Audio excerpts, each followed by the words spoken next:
All right, good evening and welcome to the Thursday, June 4th, 2026 Parks and Community Enrichment Commission meeting. This meeting is now called to order. Will the clerk please call roll to establish a quorum? Yes, Chair. Commissioners, could you please turn your mics on? Commissioner Langer is absent. Commissioner Uribe is absent. Commissioner Robbins, Vice Chair Robbins, is absent. Commissioner Laver? Here. Commissioner King? Here. Commissioner Vasquez? Present. Commissioner Flores? Here. And then Commissioner Lang is absent. And then Commissioner Flournoy? Here.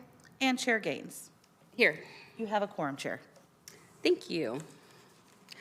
I would like to remind members of the public in chambers who wish to speak on any items on today's agenda, please turn in a speaker slip before the item begins. You will have 2 minutes to speak once you are called on. After the first speaker, we will no longer accept speaker slips. We will now proceed with the land acknowledgement, followed by the Pledge of Allegiance. So please rise. Please rise for the opening acknowledgements in honor of Sacramento's indigenous people and tribal lands. To the original people of this land, the Nisenan people, the Southern Maidu, Valley and Plains Miwok, Patwin Wintun peoples, and the people of the Wilton Rancheria, Sacramento's only federally recognized tribe. May we acknowledge and honor the Native people who came before us and still walk beside us today on these ancestral lands by choosing to gather together today in the active practice of acknowledgement and appreciation for Sacramento's indigenous peoples, history, contributions, and lives. Miigwech, thank you. Please remain standing for the Pledge of Allegiance.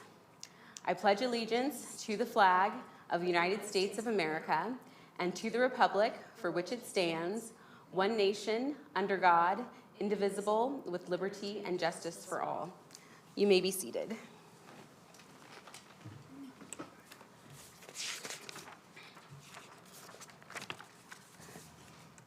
All right, so the first item today is approval of the consent calendar. Clerk, are there any members of the public who wish to speak on the consent calendar?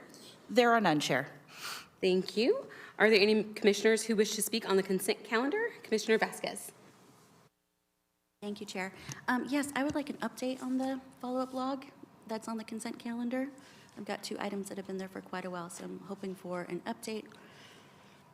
And maybe we can discuss it at the end and comments, but I just want to make sure that during the follow-up log, I'm saying that I would like the follow-up log updated, please.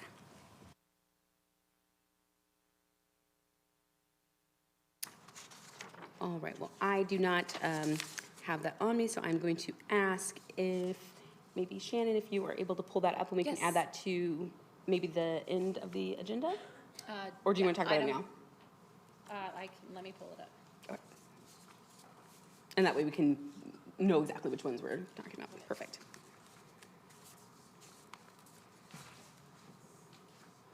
All right, while we're getting that, any other commissioners like to speak on any items?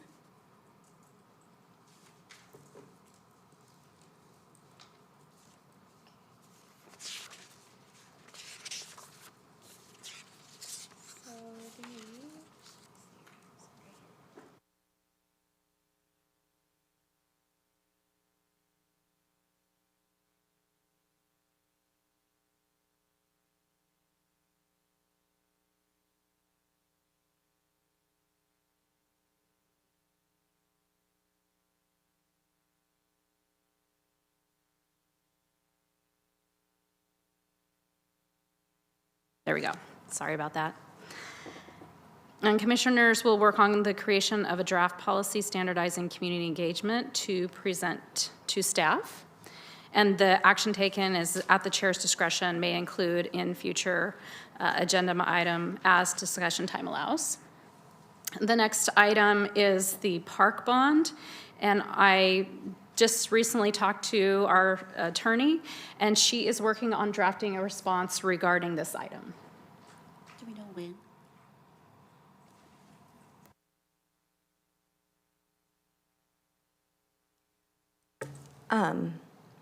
Well, at present, there is not.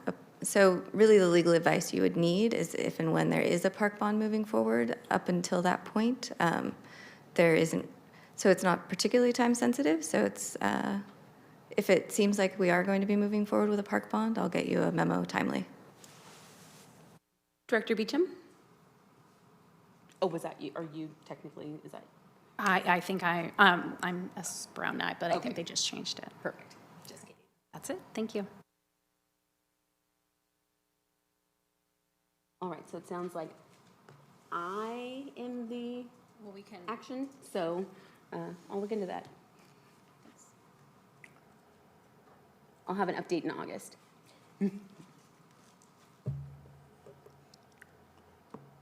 All right, would any other commissioners like to speak on this item? All right, is there a motion and second to approve the consent calendar? I'll move to approve. Ty. I'll second. How's that? All right, so we have a motion from Commissioner Laver and a second from Commissioner Vasquez. All in favor, say aye. Aye. Opposed? Abstentions? All right, thank you. The motion passes. All right, we will now proceed to the discussion calendar. Item 3, Cesar Chavez Plaza renaming kickoff. Is there a staff presentation?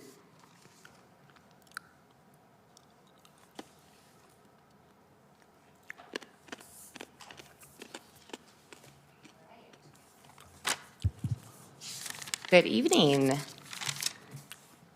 Commissioners. Jackie Beecham, Director of Youth Parks and Community Enrichment. I want to start by thanking our team for helping to move very quickly on this item to support our city leadership team in addressing this very important issue that we are facing regarding Cesar Chavez Plaza Park. They've been very supportive in helping to move the item forward, and also the City Manager's Public Information Office, Gabby Miller specifically, who's been really wonderful in working with our team, so we can be prompt in responding to coordinate with the community, with our Parks Commission, and with our council offices to address this. So as you know, the city is initiating a community-led process to rename Cesar Chavez Park. This is part of a broader effort to ensure that public spaces reflect the values, history, and diversity of Sacramento today. The renaming process will center community voices, honor local identity, and create opportunities for all residents to participate. So, what will the process look like? It will begin here with you, with our Parks Commission. Our Parks Commission will serve as a kickoff for community outreach and engagement efforts. Mayor Kevin McCarty appointed a subcommittee of 3 council members that will help guide the renaming process. And they have asked, along with staff, that Parks Commissioners support community outreach efforts within your networks and districts to help ensure that the process remains inclusive and community-driven. Our goal is to ensure that the new name of the park reflects Sacramento's culture, history, and shared values, and that we have an opportunity to engage with and hear feedback from diverse communities and all perspectives across our city. So a little bit of a history. There's a very robust history to share regarding the park, but just a quick background. We had a landscape designer named John Keating that created a plan for the park in 1872 that shaped the Informa Plaza into a landscaped park. The landscape plan was the first introduction of structured walkways and the prominent establishment of the formal plaza as a civic and social hub, and had increased use for public gatherings, markets, and events. It evolved into a central gathering place for Sacramento residents. It included livestock auctions and farmers markets, and reinforced its role as the city's front yard and an important setting for the city's major civic building, which is City Hall, where we are today.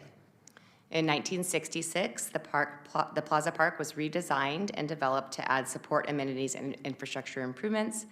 And again, in the 1980s, another comprehensive redesign involved a fountain restoration, cafe and seating areas, performance stage and event infrastructure, and the introduction of public-private partnerships to help fund improvements and programming. Also around this time, a historical marker was installed commemorating the Pony Express centennial and significance in Sacramento history. Sacramento is one of many U.S. cities used as stops along the Pony Express. In 1992, a small building was constructed to house public restrooms and a restaurant cafe, which is visible still today. So what do we hope to achieve through this process? As you all are aware, the park name has become a subject of concern for city leadership and for our community. To maintain trust and ensure public spaces remain welcoming for residents, we are initiating a process that is grounded in transparency, equity, and broad community engagement. We want to use this as an opportunity to build strong connection between the park and the community and hope to identify a name that will truly reflect community voice and the culture, history, and values of our city. So a little overview of the engagement plan through several phases. The kickoff starts here tonight and will continue with some of our other commissions. We have a project webpage that is officially live. It's not shared in your packets, but I can share it with you right now. It's cityofsacramento.org/cc renaming. It includes a link to the survey that is not yet live, will be live next Friday, timeline, FAQs, and more. We'll have temporary signage available in the park and surrounding areas. We'll have a press release available, so social media messaging, and we'll do extensive outreach with partners, cultural groups, and our downtown stakeholders. This will also include special partner toolkits that all of our commissioners, all of you, all of our council members, and other partners will receive. Phase 2 is where we'll be seeking our community input. That will be from June to July. That will include our online survey that opens up June 12th, so next Friday, and will be open through July 24th. That will be a mobile-friendly survey where we'll have continued outreach and engagement also at our park through many of the current activations that you see happening there. If you've been out and about so far, we have concerts in the park that happen every Friday night in the park. We have Bodega Market. We just had one today. Those are every Thursday in the park. Several other special events. There's a lot of activation happening in Cesar Chavez and around the park right now, as well as other council events that many of you have seen happening in your communities and districts, along with movie nights, concerts in the park, and many other summer events. So we're asking for commissioners, subcommittee, and staff to help promote the survey and any engagement opportunities. Phase 3 will be a staff review and subcommittee alignment happening in August and September. So YPC staff will be compiling and analyzing all of the data and input received, feedback that we received through the survey, and applying the naming criteria with the city's naming policy. We'll present the findings to the mayor and the mayor-appointed subcommittee for early alignment and guidance, and we'll bring the final recommended name that the subcommittee and mayor recommend back to this commission. The commission will review the recommended name and the findings and will forward the final recommendation on to City Council in October. After council considers the final recommended name, we are looking forward to a council adoption of a final name in late October or early November.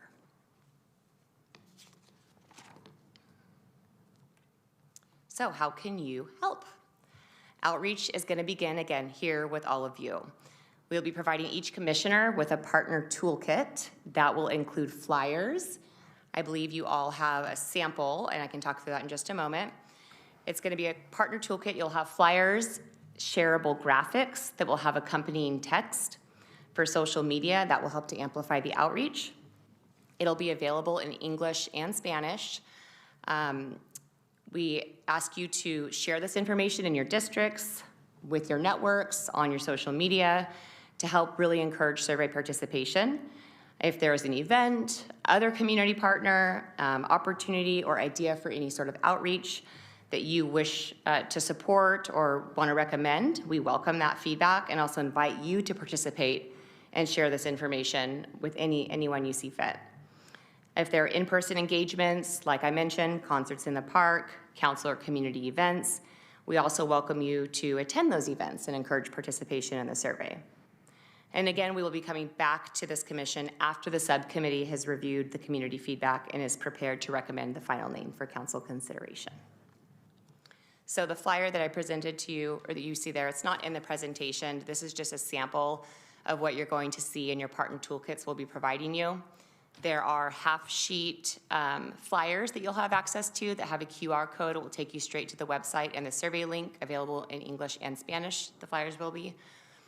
There will be park signs out in the park here, surrounding areas, and also available for placement throughout the city and other park locations, any other locations you'd like to take them. Again, also social media signage with digital photos and accompanying text to be able to post. And the website that we have will, again, outline the timeline. It has FAQs and has a much more detailed history of the park. I shared a very high-level overview, but it has a very robust history of the land to help our survey takers be a little bit more informed about the park space.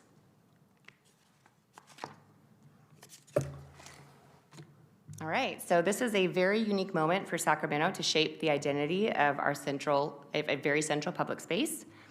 We are committed to supporting our city leadership in making this process open, transparent, and genuinely reflective of the community voice. And we want to thank you very much for helping us to kick this off and share in this very important work. Again, we'll have our partner toolkits available for you next week prior to the survey launch, which will be on June 12th. We have a lot of work to do, and we are really looking forward to working with all of you and helping us to do that outreach within the community. And happy to take any questions.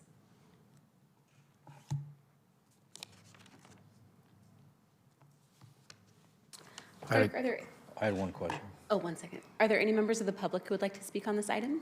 There are none, Chair. Thank you. Are there any commissioners who would like to speak on this item? Commissioner Labor. So I had a question on how are you going to try to prevent what happened with the crisis or the issue that the name got rechanged or you stopped the name of Cesar Chavez? Are there ways that you can mitigate that, or that's kind of a hard question, but if you pick some name and then 20 years later someone's going to not like it?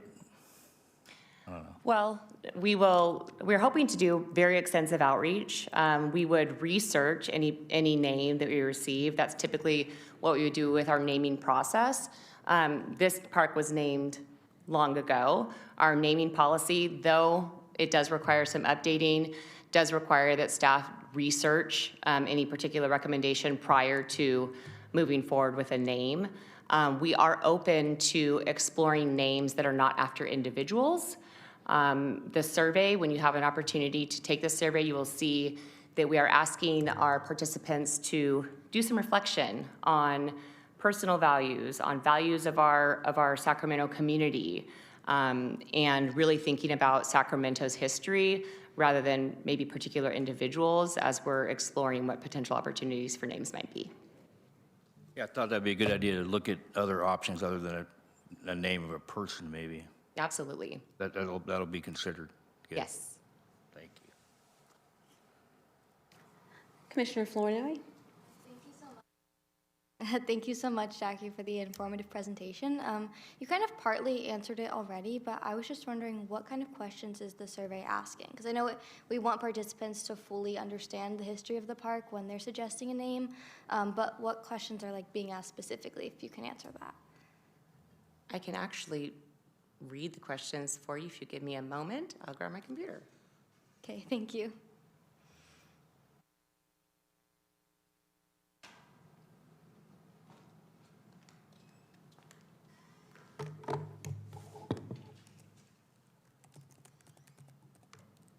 Thank you for your patience.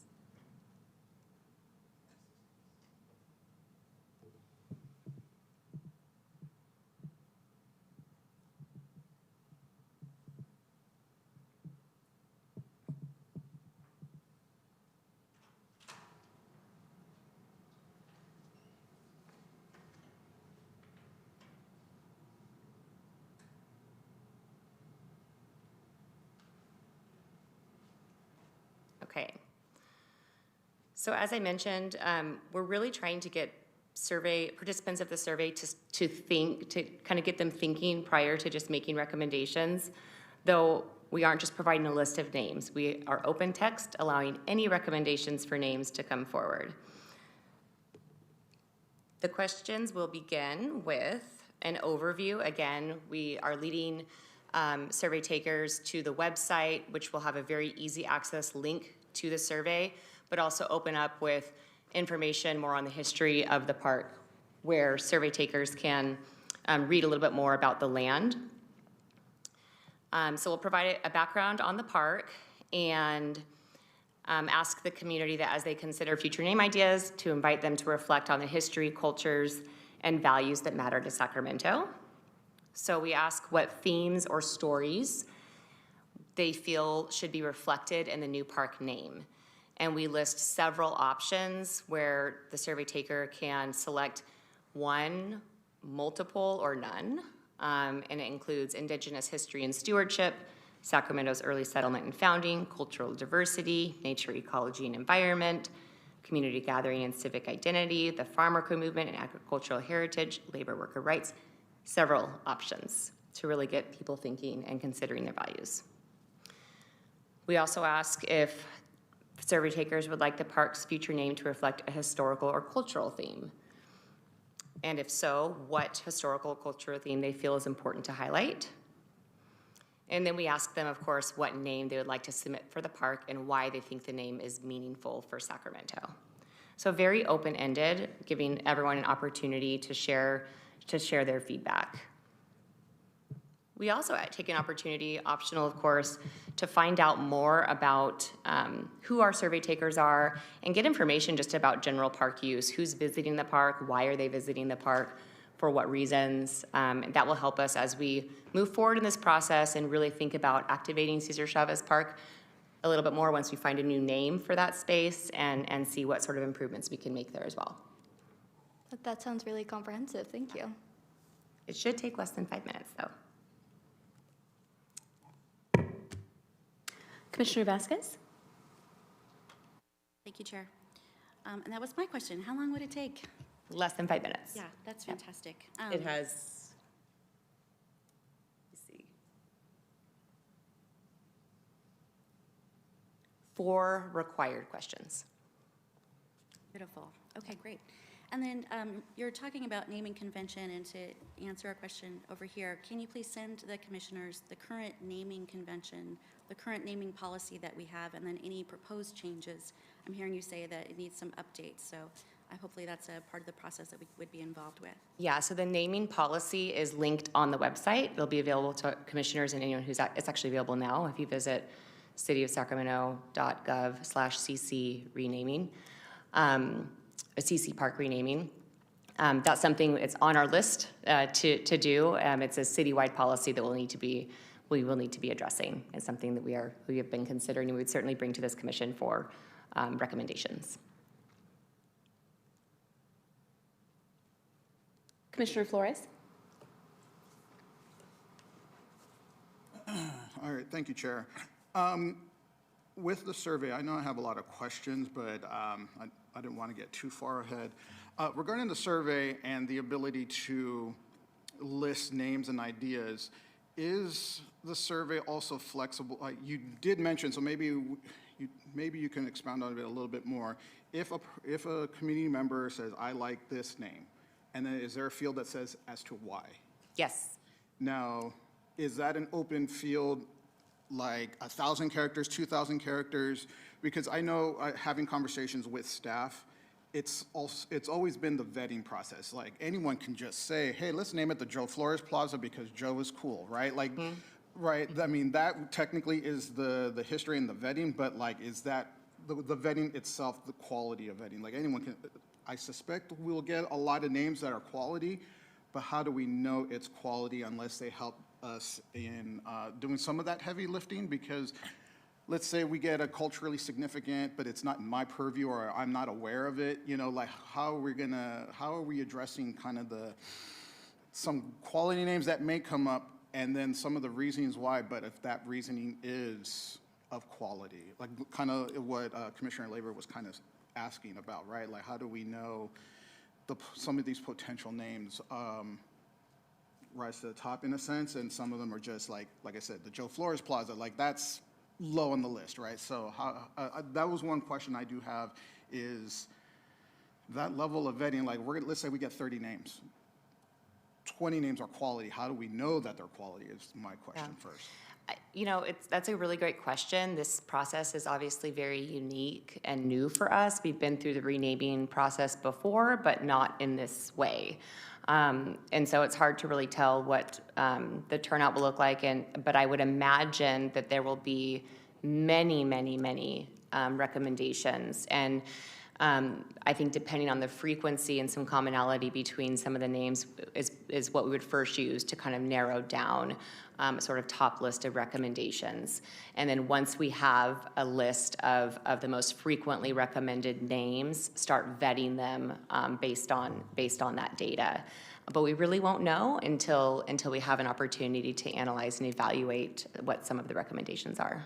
I guess part of the fortunate thing sitting in this seat for quite a while is this is not the first time a name has come to YPC and commission, and there was multiple names, and this office and this commission being able to handle such a charged and emotional event. So to see it again is, and especially with national implications and so I know we've done it before and we can do it again. And so, but given that some of us in this room were there that time, is the issue of like ballot stuffing, right? Let's say somebody bots it, right? Like you get 1,000 Joe Flores Plazas, right? Like how are we going to help mitigate some of the potential online shenanigans of ballot stuffing, for lack of a better phrase? Is there, I know one of the phases says, hey, go back to the subcommittee. And so I know I have a question about the number of names probably presented in the subcommittee that will then trickle down to us in the commission. Is it going to be one? Is it going to be three? Is it going to be five? Are there some of the parameters in this roadway of, you know, to November of, like I said, shenanigans in that sense? Unfortunately, there will be some of that. The number of potential names, and then the quality of the names, and then is there a top 10, top 5? Because if we're going to be fair and equitable, making a motion is not necessarily fair and equitable in itself if there's multiple names. If it's one or two, right, it's you vote for one or you vote for the other. But let's say there's 3 quality names, 5 quality names. How are we going to be fair and equitable to 5 given the parameters of making a motion at the end of the day, right? So given that I was there that time in 2019 August, and some of us staff lived through those battle wounds, and we know the importance of names and changing names and making sure the history of a name is correct. So to mitigate that in the front, to front end mitigate some of those issues, I suspect some of those conversations were had in the background with the subcommittee, with the mayor's office, and so can you at least help us illuminate on some of the thought process? Since we're not there yet, but we have to at least know it's coming. Because it has came before, so can you, if you're able to, can you tell us some of that thought process? Yeah, I mean, and again, I think a lot of it we will kind of discover as we go through the process. But I know there won't just be one level of criteria applied to the evaluation. It won't just be what name has the most number of votes or recommendations. You know, we'll be evaluating, you know, what are Sacramento's values? What are we seeing reflected in what's the value, cultural value of the recommended names? You know, those are the sort of things that we'll be looking at.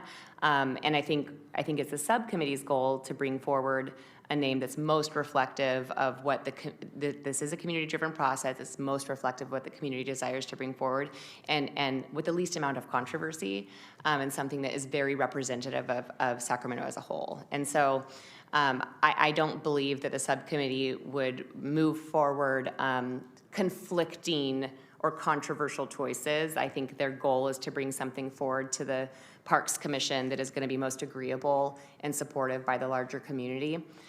At this juncture, our plan is to just have this one survey. But if we got to a position, we have a flexible enough process where if we needed to have another go out and have a final survey or do another assessment, say, hey, we have these top 5 names, right? Or we have that are very different. Then that might be something we would consider doing as well. That's not off the table. Okay, because yeah, that's one of my concerns.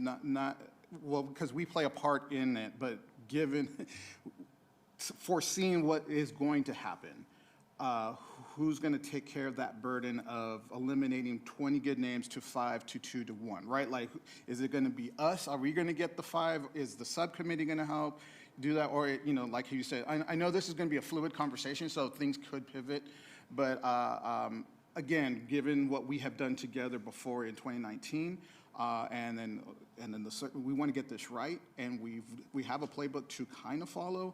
And then all the conversations we've had since 2019, you know, we've had, we went through the COVID era, and then I know this commission has been very well-intentioned in when we do get namings of parks and elements, that it does have that level of equity. I think we had an equity lens before the city even coined it, you know, the equity filter, equity lens, because we kind of did it, one, back 2019, then obviously the racial reckoning of 2020, 2021, and then all the names that have happened since, right? We've always asked, hey, what kind of criteria did you make in these names before we pass it to? So, I want to also reflect that part. I know we're talking about the plaza across the street, but then I would also, again, sitting here for a long time at a previous iteration of this commission, where then Chair Good and Vice Chair Lavelle did a subcommittee of looking at all, at the time, 230 names of the parks, and at the time in 2020, 2021, where we were all looking at names that were problematic then, we did do, I think, the staff report 2021 September is when Chair Good gave results that a couple of these names may need to be explored. And I know this item is a recommendation to staff, and so however we recommend it to you, I'm not trying to write the staff report, but I think there's an opportunity there to at least recognize the history that the commission has looked at the entirety of the parks names. And I think what stopped then was, well, because we have the naming policy, you know, it's by city council decree making a special circumstance that we can then move forward in making a name change happen. Well, now we're here. Now the special circumstance happened. There's a special committee, and now we're on this pathway. So I think when that staff report to city council does happen, if that part of the commission's report is reflected that, hey, we did look at these names back then. So it's not a new item. We're not doing it because it's sexy in the news. No, we did it when it was a major issue in 21 and 20, and validate that work. And maybe that, when you write a staff report and gets codified at the end of the day, then that's the mechanism to then explore, okay, hey, in the plaza example, we did it like this. Hey, there's these 2 names that got identified. Let's use the plaza example that got codified in 26 as the starting point to take a look at those names. So I want to be reflective and mindful of the previous work done and the previous work and possible work to come on some of those other names that were out there, that were identified. And then this staff report could be that mechanism. As we referenced, or the staff report tonight referenced this naming policy, right? There's a reason why the staff report does all that. So I want to at least, I don't know if it goes to the chair or goes to staff, that, hey, just one little blurb of, hey, commission in 21 did take a look at that. So I know I wanted to get that off my chest. And then again, just validating the multiple conversations throughout the years that this department is ready for an item like this with huge implications, right? And because this plaza topic hits home in my family, in my community specifically. I have grandparents who immigrated, who live in the Central Valley, and farm working is a big part of my history. It's a big part of my in-laws. They're the ones that immigrated. So my son is a product of that. So when the news of this came down, and that immediate reaction is like, we got to change the name. Okay, yes, believe women. Let's do this, let's do it fair, let's do it equitable, let's do it transparent. Given that we've had all these battles in the past, we're ready for this pathway. And this is not something that is going to be taken lightly. Like I said, there's going to be a million names coming, and they're all going to be great.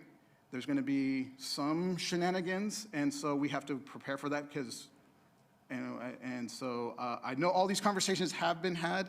But I just at least want to, if this is the kickoff, that we acknowledge that part, because this journey is going to take many twists and turns, so if we can address some of these things before those twists and turns do happen, that we were prepared for it today in June as a collective team, because I suspect whatever commission meeting that does happen, it's going to be a full night. And I hate to be the bad guy to try to pick between 5 awesome names, right? So, but we'll see how fluid this is, and we'll go from there. And I know we'll have many other questions, but just these were some top of mind, and I know I'm working on the naming project. I have to follow the same process too, and you're right. It is to reflect Sacramento values, and literally across the street is one of our shining park spaces, and let's name it correctly. So with that, I know I rambled, but it's very personal to me in this case, and we're ready for it. So I appreciate that feedback. Thank you. Commissioner Laver? So were the subcommittee members, are those city council? That's correct. Okay, thank you. And when we bring forward the recommended name, to Commissioner Flores's point, there will be extensive background information that supports the recommendation that's coming forward, that will be available that comes with the recommendation, that shows why that name or names are being proposed for consideration. And I want to acknowledge the important role that this commission plays in this process. We're starting here with this commission, and we'll be ending with this commission in this process. And I think that how we navigate this very unique situation will also help us to inform potential updates to our naming policy, right? I think it's a great opportunity for us to take all of that into consideration as we're looking at potential revisions, and can learn from this experience as we go through it. So thank you for all that feedback. Commissioner Vasquez? Thank you, Chair. Which districts are on the subcommittee? We have the Vice Mayor in District 3, we have Mayor Pro Tem District 6, and we have District 4, Councilmember Pluckybaum.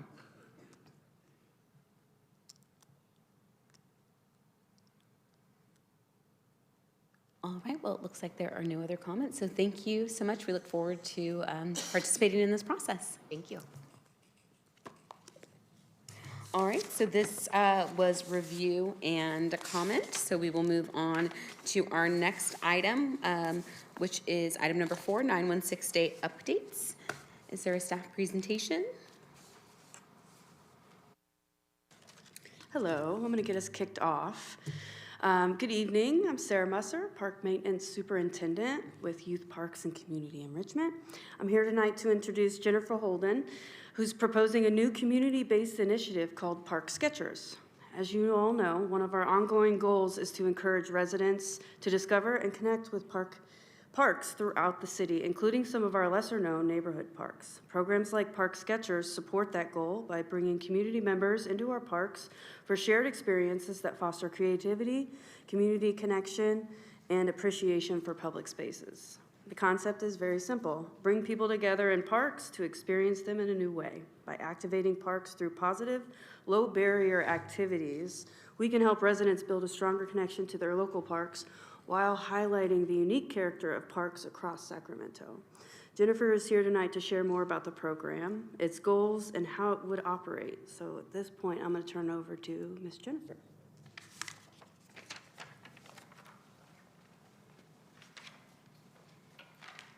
Good evening, everyone. Thank you for this opportunity to speak with you this evening. I had this idea. If you've known me for a while, I am the Mangan Park Neighborhood Association leader. I've been active in civic matters for 5 years on a variety of subjects. And I get into rooms where people have conversations about stuff that's on their minds. And so the Park Sketchers pilot program is an outcome of some of those conversations I have had with a variety of communities as I, skip my merry way across Sacramento neighborhood associations and art chat rooms, and also as a neighborhood association leader, just what our concerns are about our parks and going to parks around the city.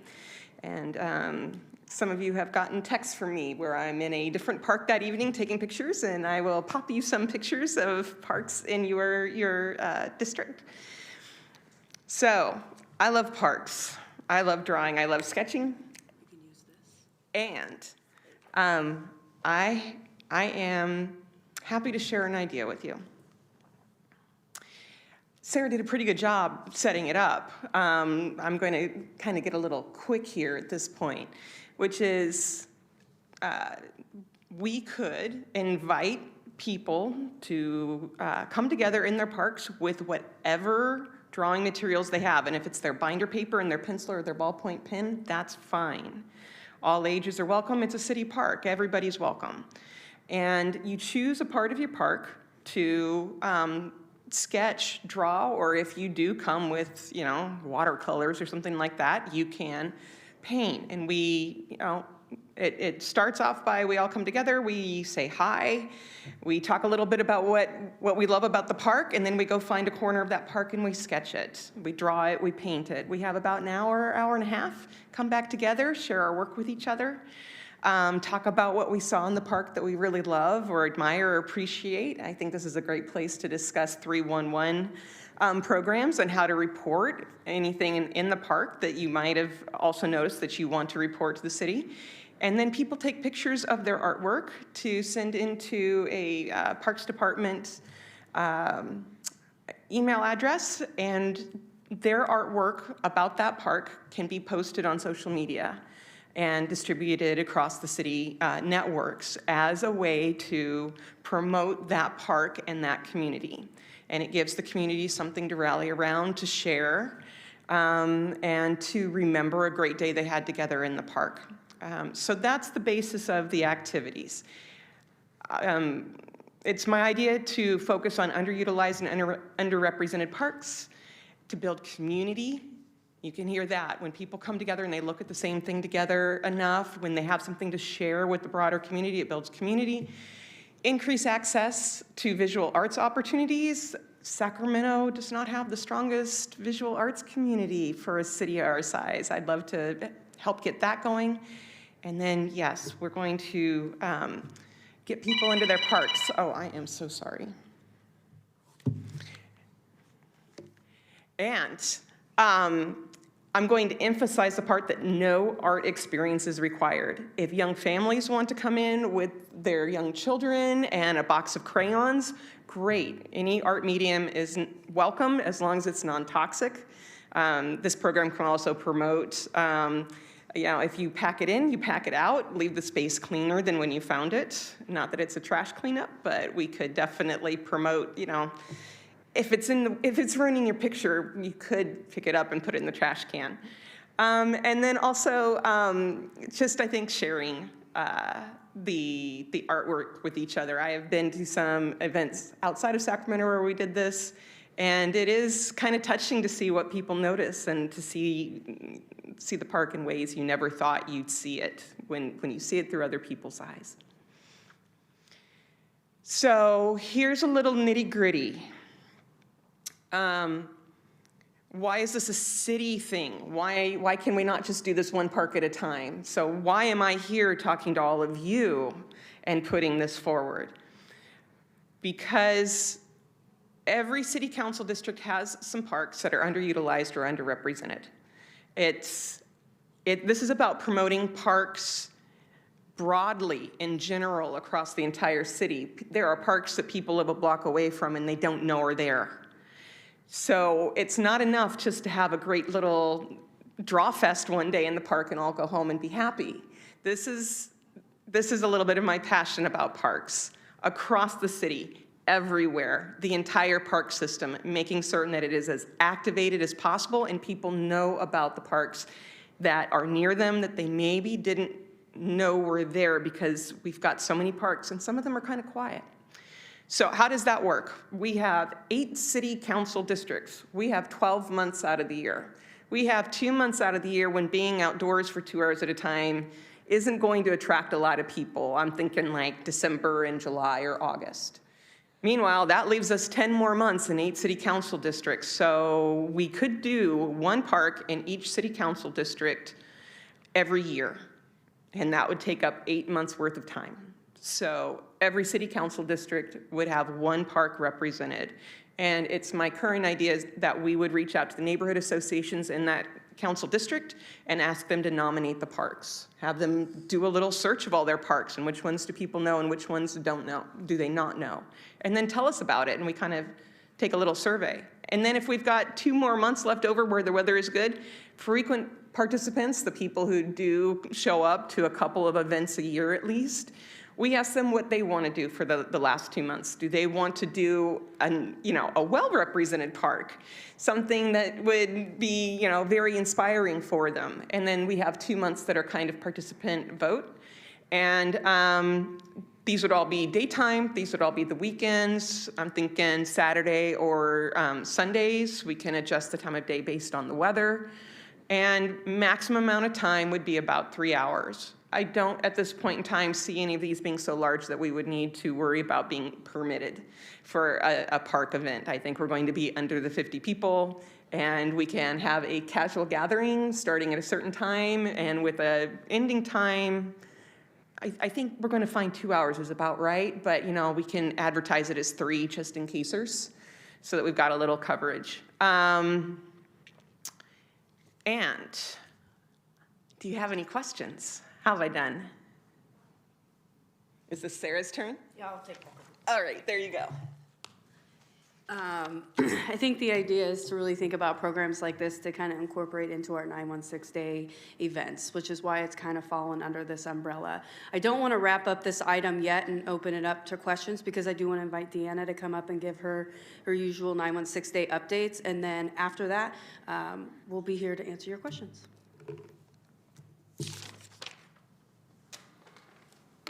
Good evening, Commissioners.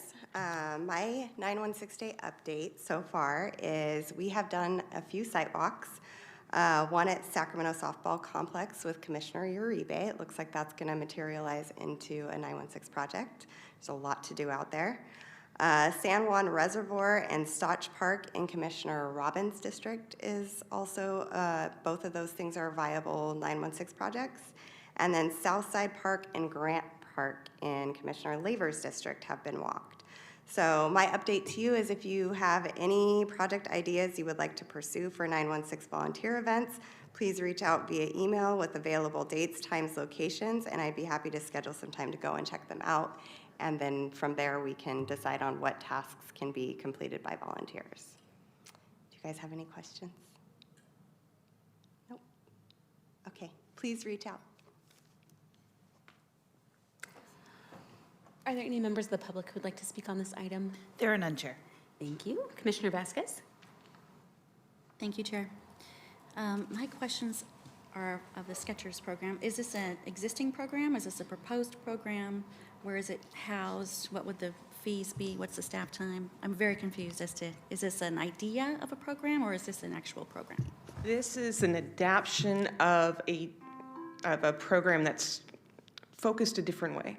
There is something internationally known as the Urban Sketchers International. They are fairly professional.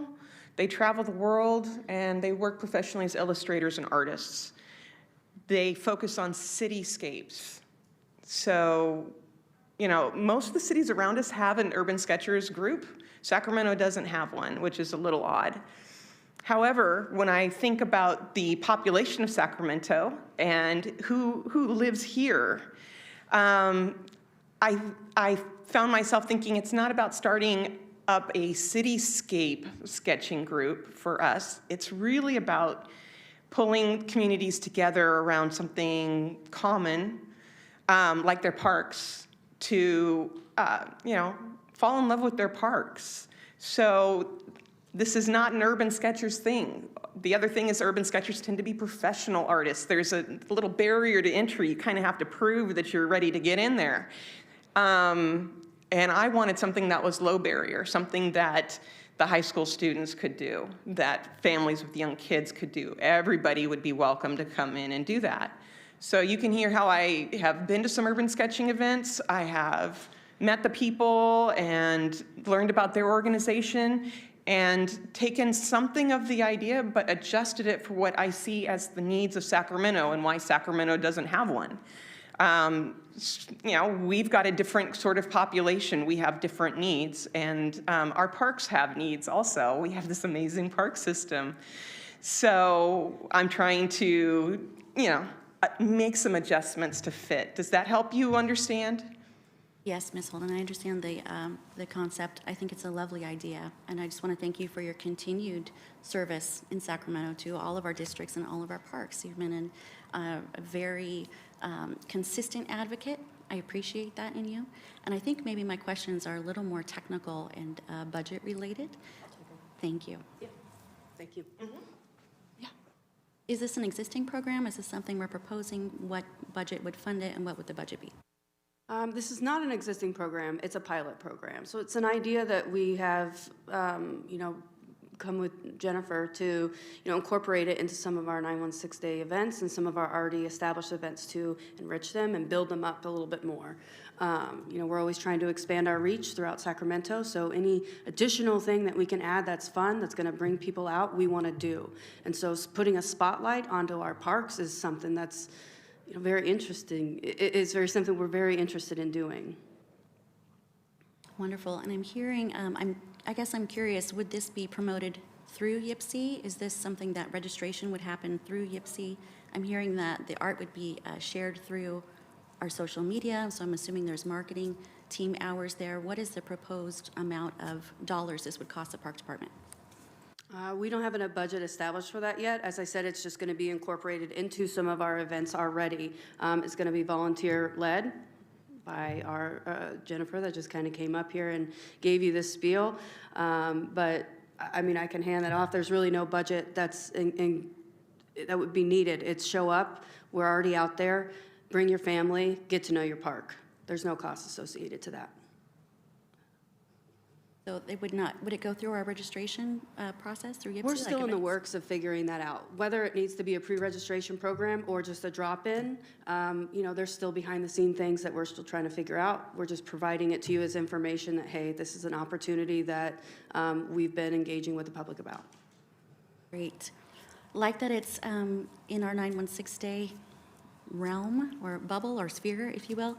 But I am very concerned about, our budget, which is so depleted at this point. And I'm concerned that we have an existing facility, our 28th and B skate park, that is shuttered to the public for a $60,000 save, and that we're piloting new programs. So I would like to, maybe at the end of the day, come back around to what's it gonna take to get our existing programs that we've lost back, or existing facilities back up and running before dedicating staff time to new projects. This one sounds like it could be very easily run through neighborhood associations and 501c3 nonprofits, so I'm hoping to lean onto them. Happy to share out this information. Thank you so much. Commissioner Flores. Thank you, Chair. Maybe Jennifer can come back,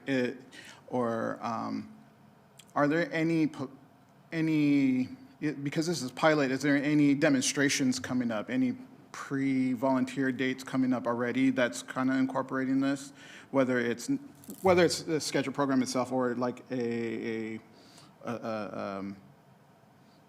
it is a neighborhood association type event that's at a park, right? Is there already a couple of, I'm a visual learner, I'm a doer, so I need to see it to kind of fully embrace it.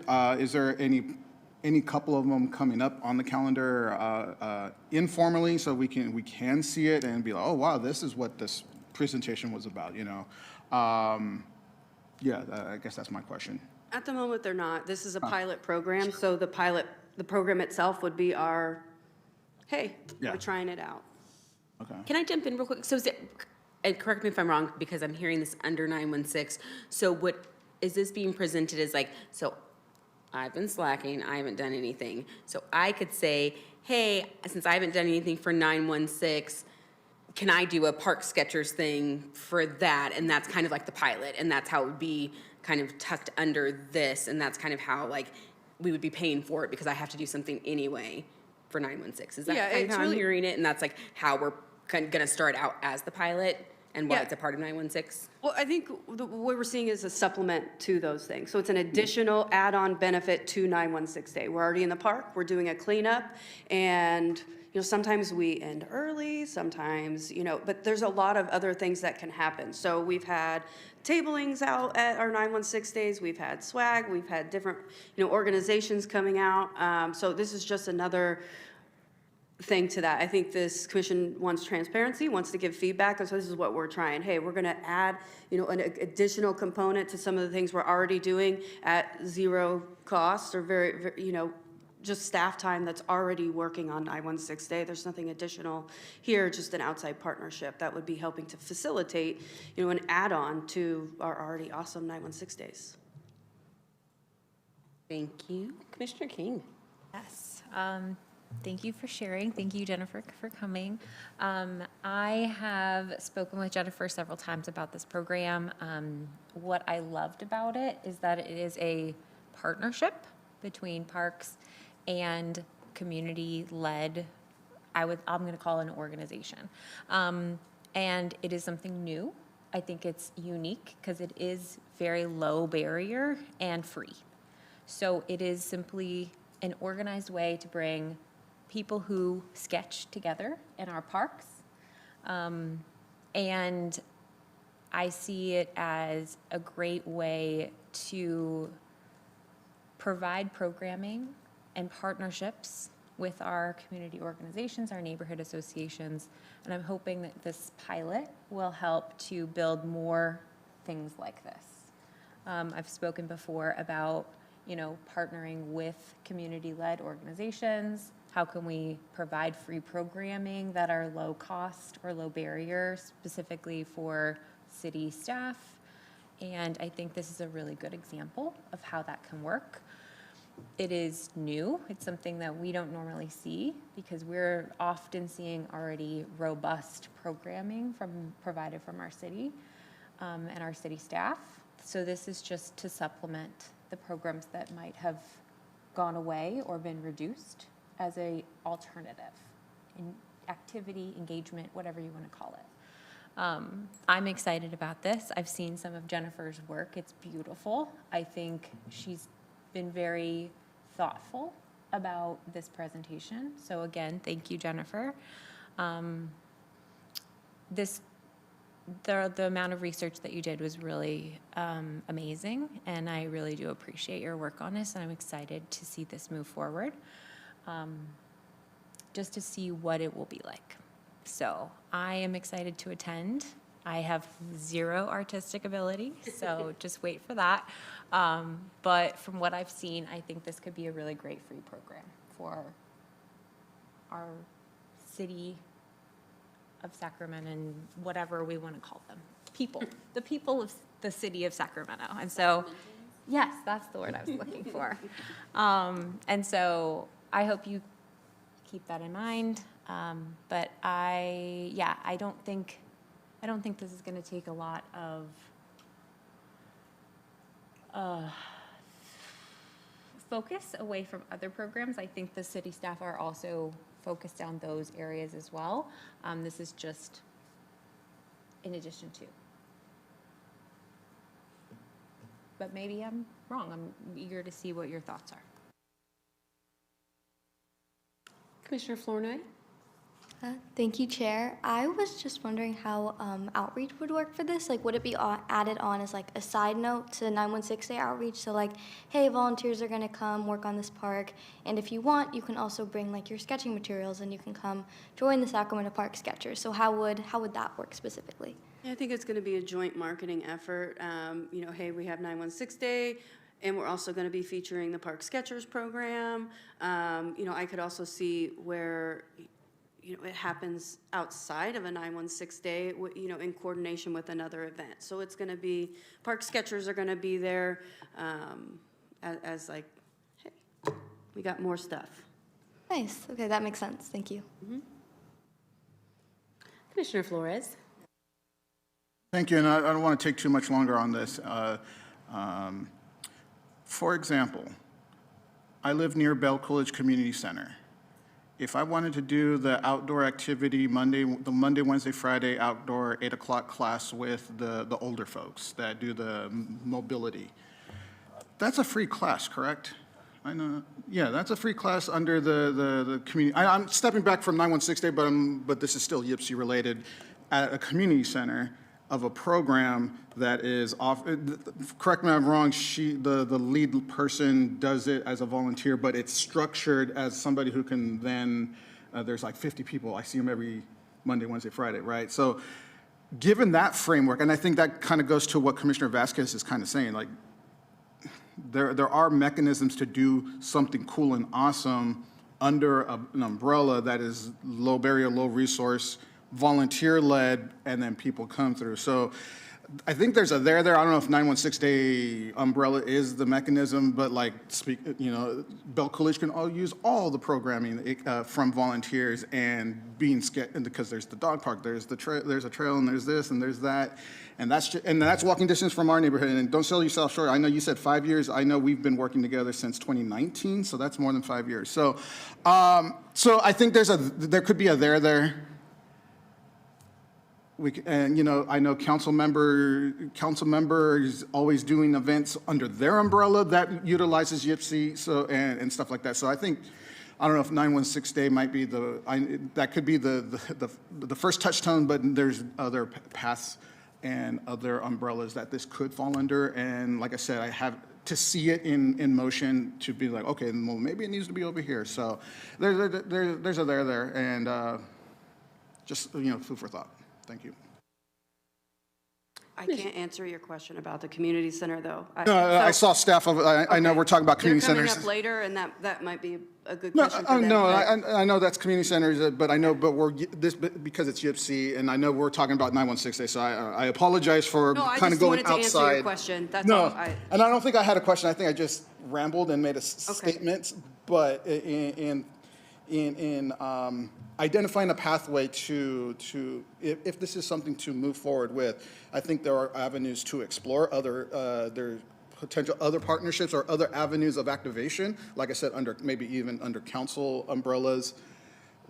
An example, like I said, there's this nice person who does structured stuff within the community center. Like, I know there's a relationship there, but it's I believe at zero or minimal, because there's other tangible examples that are currently in the system that is mindful of the resources that we do and do not have, but not to let a good idea go to waste. So, thank you. Commissioner Vasquez? Thank you, Chair. I would like to acknowledge Commissioner Flournoy's idea to do a Chalk It Up type event for 916 Day, which is also artistic, bringing community together to create art for 916. And I believe that the advice from the fellow commissioners was a 916 Day event has to be a park improvement process. So I'd like to revisit having Chalk It Up if this is the way we're going to go with 916 Day, having art events in collaboration and in tandem, and make sure that that idea can be captured, because I think it's a really good one. Separately, Deanna, I have a question for you. District 6 did our tree planting earlier this year, at which point I handed out our 916 Day hats. I think my question is, are you expecting another event out of District 6 for 916 Day? I haven't had one come across my desk. Is there one I should be expecting? I'm so glad I asked. So I thought our tree planting was our 916 Day event. Okay, so then we'll whip up another one. Okay.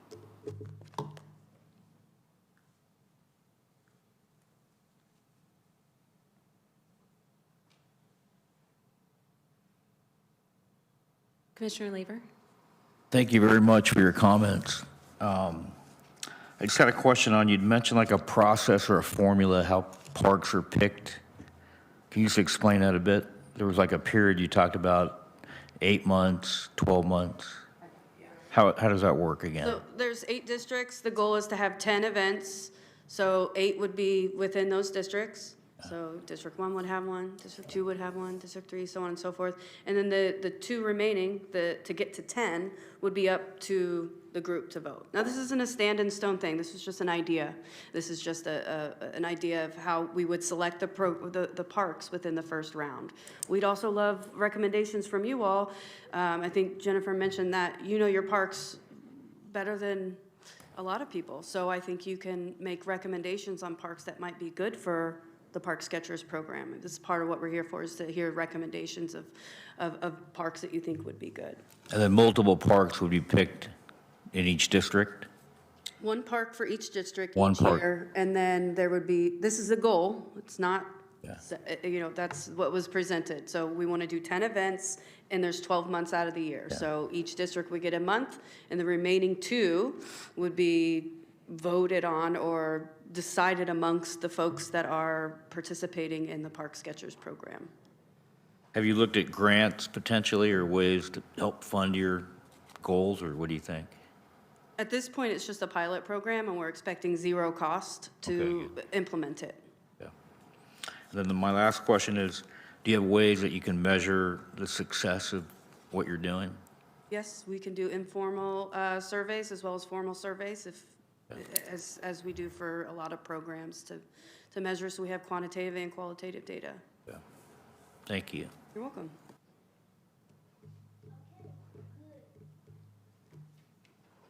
All right, any other questions for 916 Day? All right, then, well, this item is receive and discuss only. So thank you, and thank you so much, Jennifer, for sharing your idea, and I can't wait to see how it comes to fruition. Thank you, all of you. All right, so this was receive and discuss only, no vote is required. So now we will move on to the next item, which is item number 5, Civic Engagement Unit 2025 Overview. It looks like there will be a staff presentation.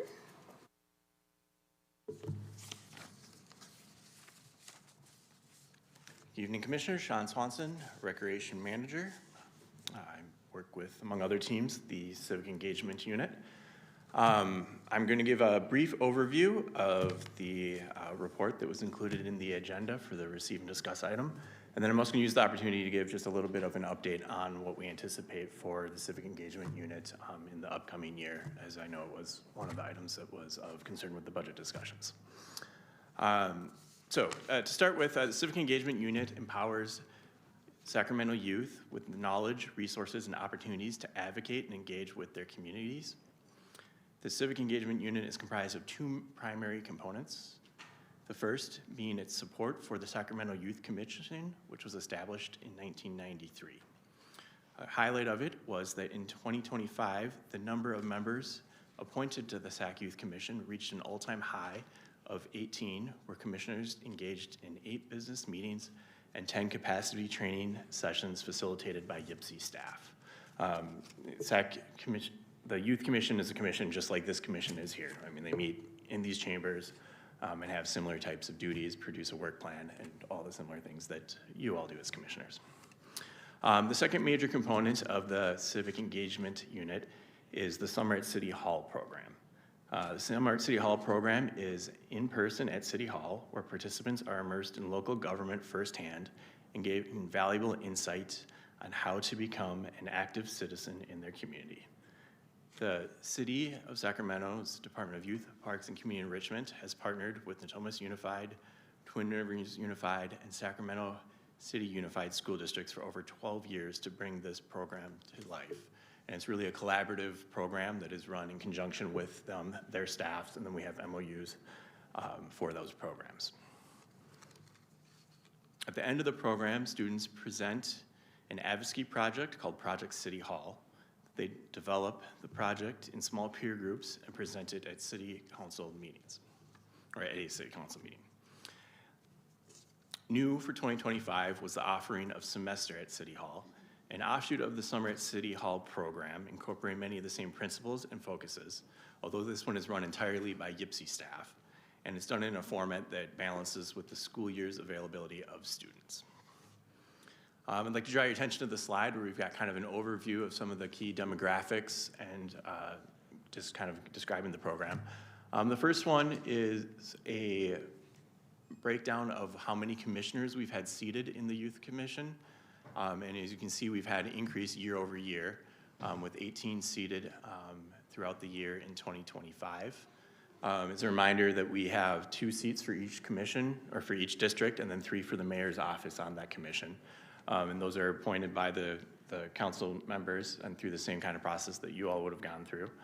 Currently, we do have 3 open seats for the commissions, 4, 6, and 7. The second one is a graph showing the participation amongst our districts for all of our civic engagement programs. Now, this is a combination of not just the Youth Commission, but also of all our Summer at City Hall and Sinister at City Hall participants. The third graph shows the education level of our participants. Now, it's not the final education level that most of these participants are going to achieve. It's truthfully the grades that they are in at this point in time. We tend to have very high achievers that gravitate towards these programs. But I think it gives kind of a nice breakdown of like what ages we're kind of serving right now. As our Summer at City Hall program is largely focused on, the 10th and 11th graders, you see a higher participation level there.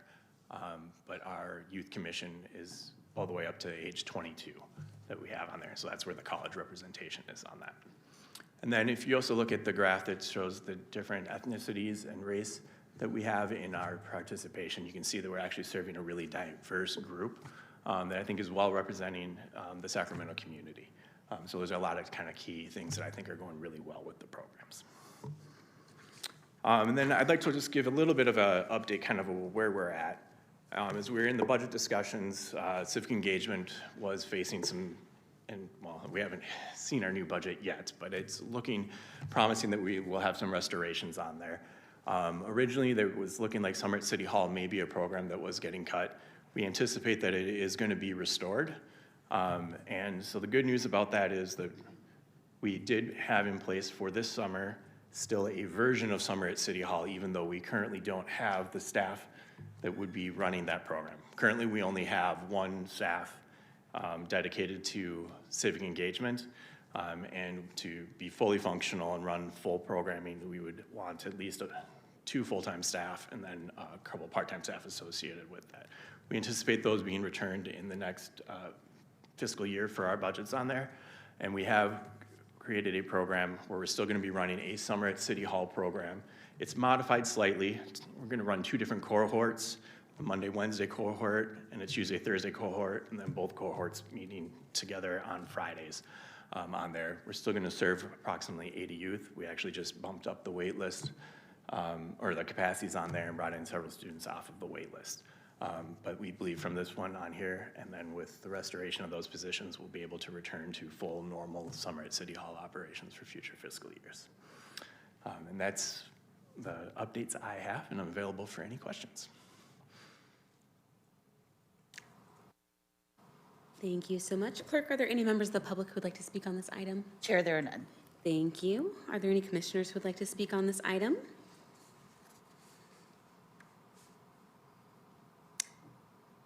All right, I will start. So thank you so much. I know this program means a lot to a lot of people, a lot of young people who have participated in the program. So I actually just have like a demographic question for you.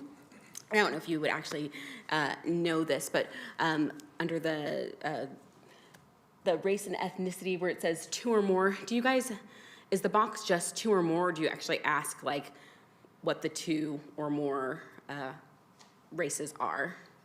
I believe we don't ask what the 2 or more races are. I think it's just 2 or more, but I can double check on that and get back with you. Okay, perfect.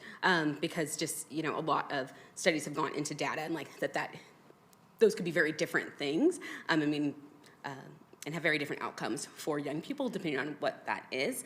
And then also, I see that it is a very diverse group, but I notice that we do not have a category for American Indian, Alaska Native, or Native American students.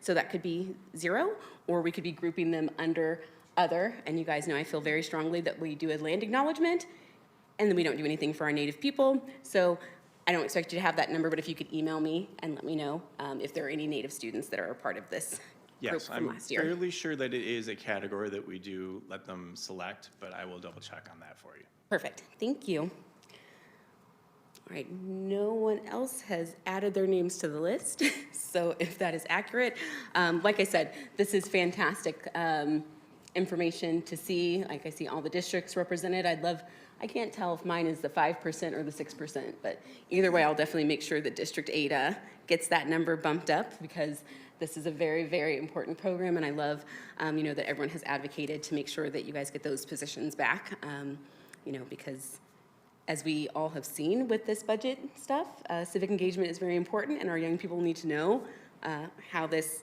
works in the real world so they can continue to advocate for themselves. So thank you so much. And yeah, no one else has added themselves to the list. So it looks like you got off early tonight. I was like, you got off early tonight. Commissioner Vasquez. Thank you, Chair. I think I did have a question earlier, and I'm glad you brought up the stats.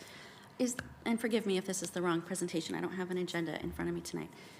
Is this the one where District 1 had more participants than any other district? Is that this presentation or the next one?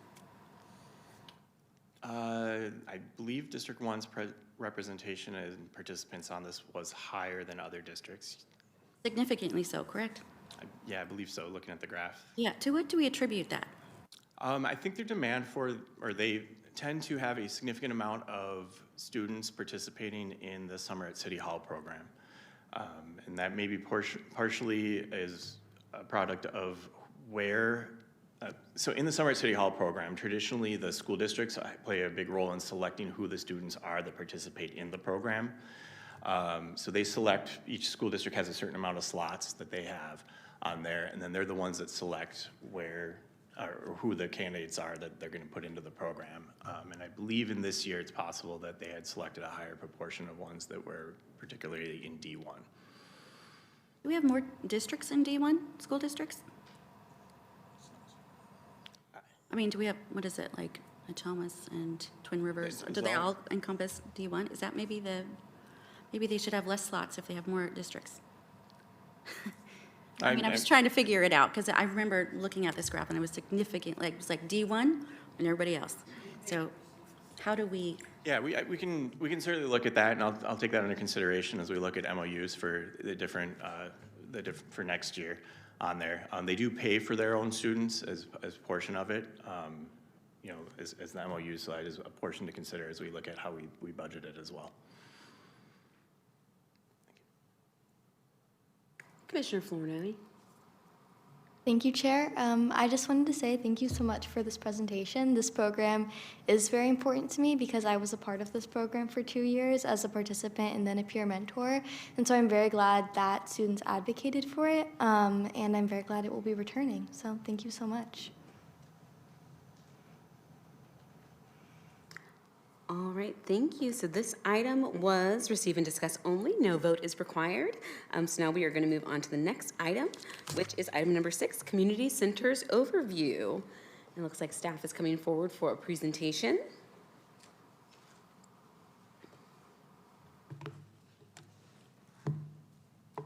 Good evening, Commissioners. My name is Samantha Vu. I'm the Recreation Superintendent supporting community centers for YPC. As you guys may know, Community Centers manages and operates 15 community centers and clubhouses throughout the city of Sacramento. Our dedicated team of 38 career professionals, including our program supervisors, career program team, customer service staff, and custodial, work together to ensure these facilities remain welcoming, accessible, and responsible to community needs. Community centers truly serve as a lifeline of community care and support through our programming for all ages and abilities. Whether we're supporting youth and teens during after-school hours or providing opportunities for older adults to stay active and connected, or offering safe and welcoming spaces for community gatherings, our centers truly play a vital role in strengthening our neighborhoods and enhancing quality of life. In addition to our core services, community partnerships are essential to our community. Partnerships with organizations such as Sacramento Public Library, the YMCA, Sistabees, Cal Asian Chamber of Commerce, Youth Explosion, among many others, expand programming opportunities to better meet the diverse needs of the city. The highlights from this fiscal year 2025 include 2,038 youth and teens enrolled in the Summer Oasis programs across 9 park and community center locations, $129,000 awarded through the YPSF or the Youth Program Scholarships, which provided access to recreation and enrichment opportunities for 193 participants through April 30th, 2025. 1,082 rental permits were issued for weddings, family celebrations, community meetings, and special events. And then more than $288,000 in rental fees were waived for nonprofit organizations and community groups, which helped reduce financial barriers for accessing our public spaces. The reservations office, which is part of the community center team, issued 526 youth athletic field permits, 225 adult athletic field permits, and then the youth athletic field permits served approximately 14,000 to 15,000 participants.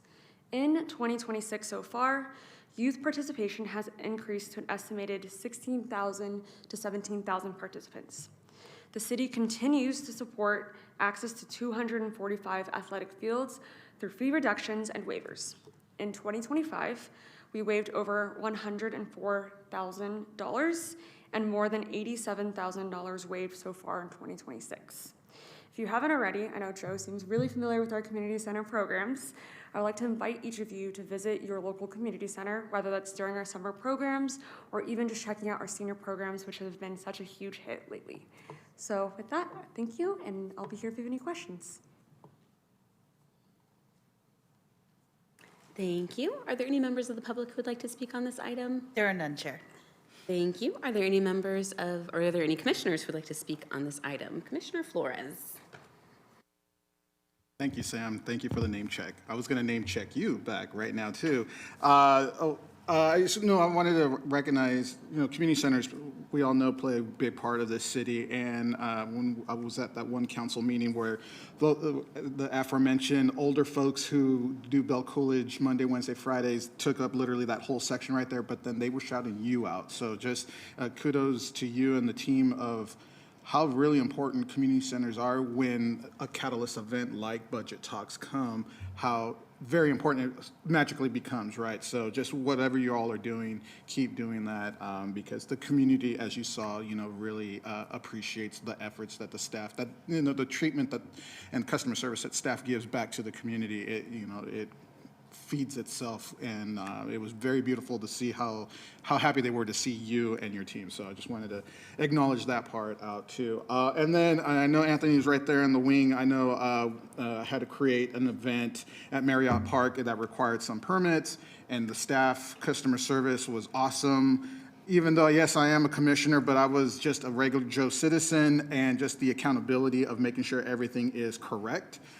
To create a youth serving event that, passed muster, and to receive, I'm always happy when I get that email that says, here is your permit because you earned it, right? So, because we did it the right way, but we can't do it the right way without staff saying, hey, don't forget this, don't forget that, what's your trash plan, what's this, what's the safety plan, all that stuff, because it's those those details that make an event safe, but with staff making sure that is a priority, because then it's the invisible logistics behind the scenes and the appreciation of attention to detail, and that makes community centers. And I know Robbie and we do a community center event in October, so it's a focal point in the community. It sometimes goes unnoticed, but when it comes down to it, they notice it back. So just, like I said, kudos to the team that helps out the customer service aspect of it. That sometimes gets lost in everything that's out there, but when we see this presentation every year, I always try to make sure that you all get your flowers, because without these community centers, it's not the Pinnell Center, but my Bell Coolidge is small but mighty. It's very appreciated. So thank you very much. Also, thank you for showing up. I know it meant a lot to them, going back to them after that meeting. And if you guys didn't get to see it, there was, I think, a 93-year-old senior who has been attending Bell Coolidge for quite some time. So it's been a really great experience to watch us really make that center more robust. So I appreciate it. Commissioner Vasquez. Chair. What are our proposed changes? Do we have a budget update or what's proposed for community centers going forward? Currently, there are no proposed changes for community centers. We worked really hard the last couple of years to make sure we're able to sustain our programs. So there's not going to be no major changes at this time. Beautiful, thank you.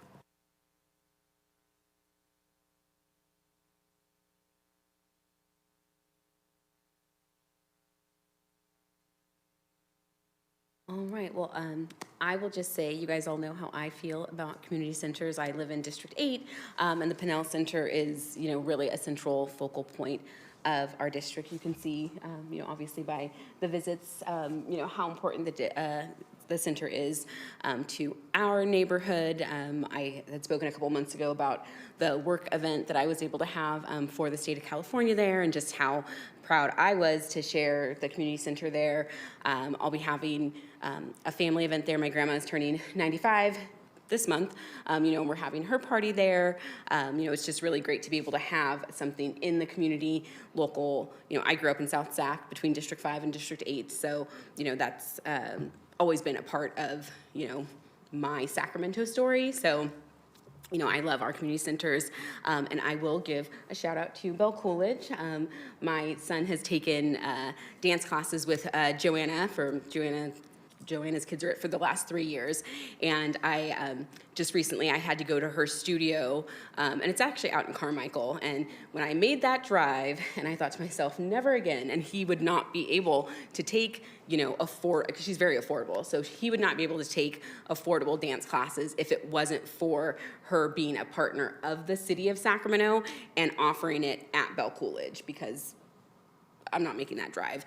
So grateful, that the city has partnerships like they have with Joanna, who's fantastic. And like I said, 3 years that he's been taking classes with her. So the classes that are offered through partnerships at the community centers, the staff, like I said, I've been able to get to know the staff at the Pinnell Center, Thea at the front desk at Pinnell, if you guys get to know her, she walks me through all the paperwork all the time. You would think I'd know how to fill it out by now, but she's fantastic. Like I said, the people at Bell Coolidge, so, if you guys are not familiar with your centers, make sure you go, but we're just really grateful, for the staff and the centers and all that they do, for the community. So, always great to have you guys. Thank you, for all of this. It does not go unnoticed. Thank you so much. I'll bring those flowers back to our team. All right. Well, that was receive and file only. No vote is required. So we are going to move on to the next agenda item, Department of Youth Parks and Community Enrichment highlights.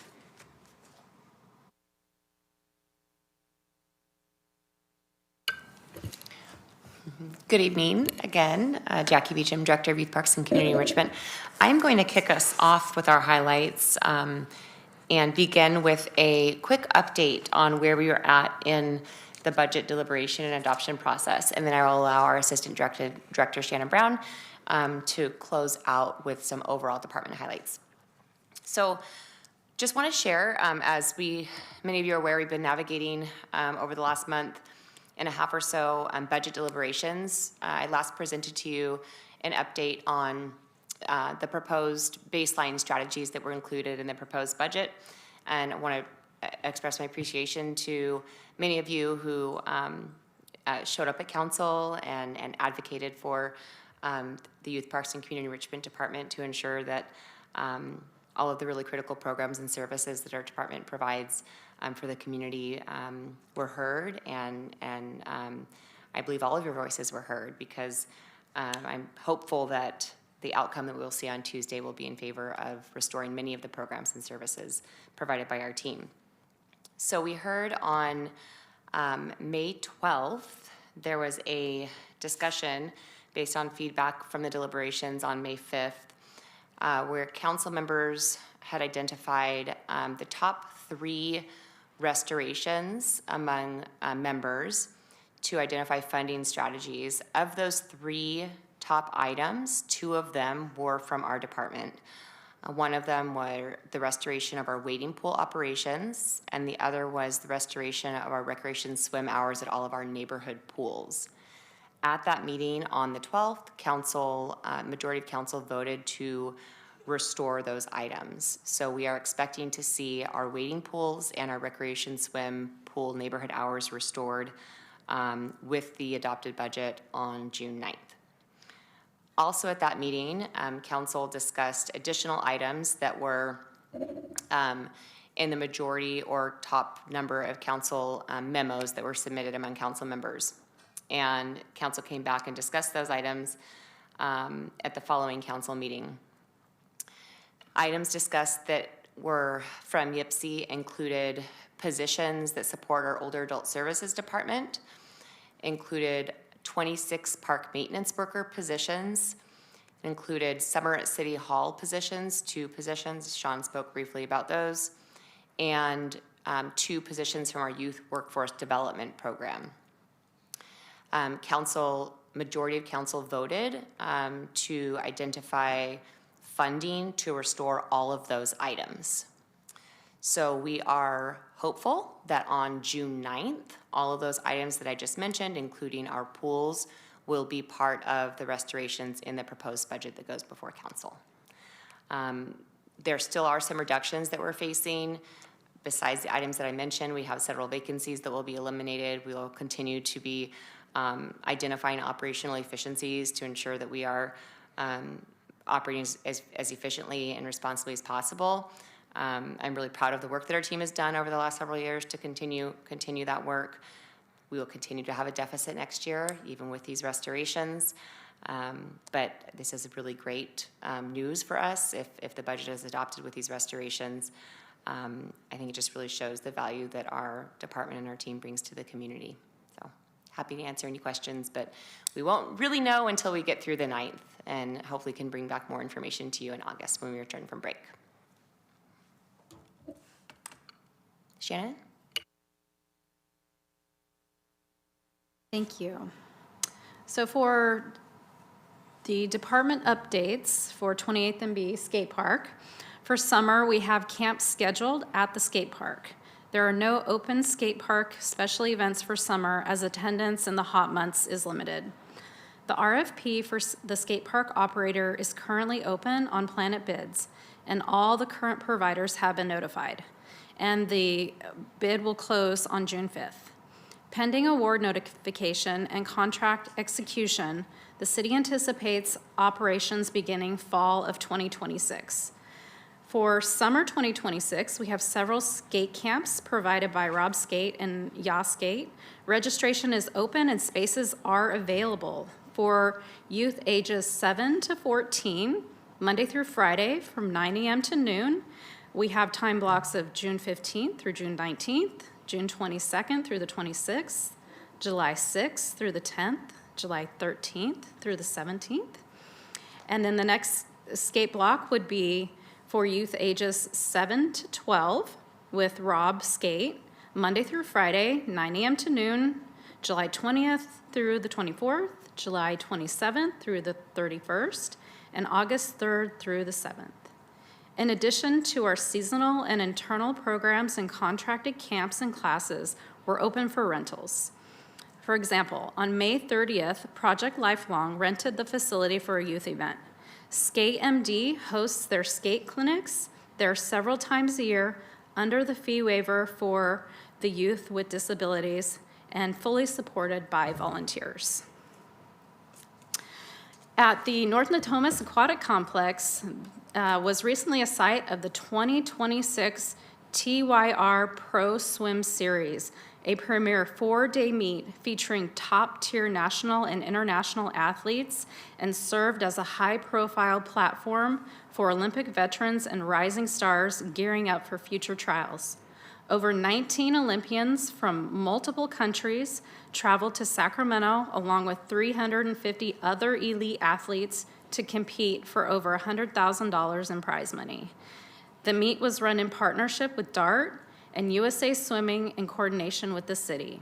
The venue received high praise and is recognized as a world-class facility suited for national circuit events. The summer aquatic season is starting at our neighborhood pools and as local districts start their summer break. North Natomas Aquatic Complex began its summer rec swim this week. Johnston, Robertson, Doyle will open June 7th, and the rest of the neighborhood pools start on June 13th.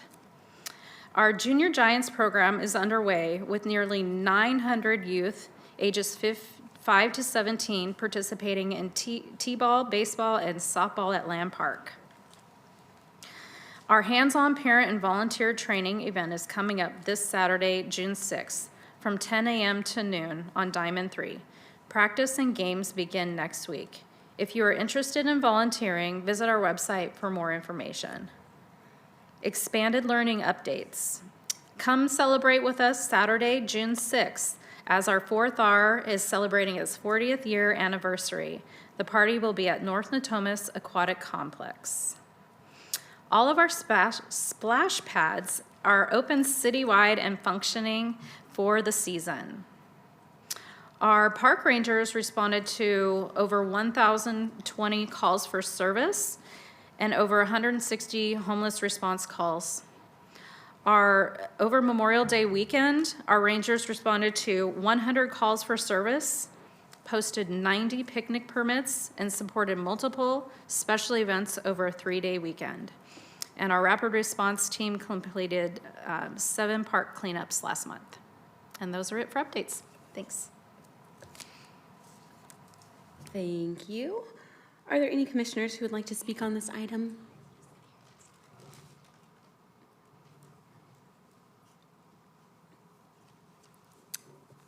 All right. Oh, yes. Oh. Commissioner Vasquez. Thank you. There. Thank you for the update on the skate park. So at this time, it's just 7 to 14 or youth camps in blocks that are paid to private contractors. Do we have any idea as to when it would open back up to the public or have free open, not free, but open public skate for adults? I know the last time we cut the ribbon at the skate park, I think the average age of the participants were between 35 and 45 years old. So we've lost the ability to serve that population. Do we have any ideas as to, will we be able to recapture that? I believe once we receive the bids from the potential contractors that want to operate the facility, then in the fall we would definitely gear up and know what open camps or open skate time we'd be able to provide. But until we get those, we really need to see what they're offering for operation of the facility. But we'll provide you an update as soon as possible. Right, so we're asking them to tell us what they can provide instead of saying, this is what we want you to provide? Well, we provided a scope of what our needs are, but again, when they provide the proposal, we'll have, really in depth of what they would be able to support. Great, thank you, Shannon. Thanks.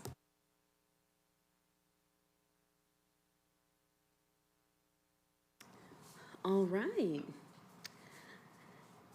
Well, we are going to move on, and since we are past 90 minutes of this meeting, I'm going to flip the schedule a little bit, and I'm going to move directly to public comments matters not on the agenda, just in case we run out of time. So are there any members who would like to speak on this item? There are, Chair. We have 2, Carla Black and then Zeus.